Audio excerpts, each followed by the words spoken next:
Diiringi isak tangis keluarga serta kerabat, jenazah Bribda Faras Nahba Atala dimakamkan di TPU Kebun Bunga Palembang pada Rabu 22 Januari 2025. Sebagai penghormatan terakhir, Bribda Faras diberi kenaikan pangkat 1 tingkat menjadi Bribtu Anumerta.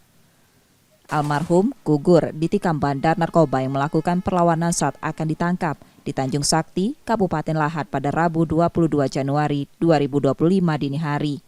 Kapolres Lahat AKBP God Parlasro Sinaga mengungkapkan, korban mengalami luka tusuk senjata tajam di bagian perut.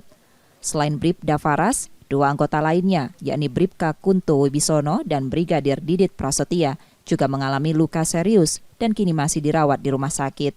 Saat penggerebekan di rumah pelaku, Bribda Faras ikut bersama 8 anggota lainnya, dan saat ini 2 pelaku penusukan sekaligus bandar narkoba sudah ditangkap. Maka tersangka melakukan perlawanan dengan mengayunkan 1 bilah pisau dengan membawa luka. Akibat tindakan itu, 3 orang anggota kami mengalami luka. 2 orang masih dirawat di rumah sakit.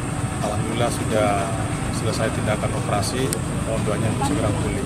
Namun 1 orang tindakan gugur akibat dari sabetan pisau tersebut.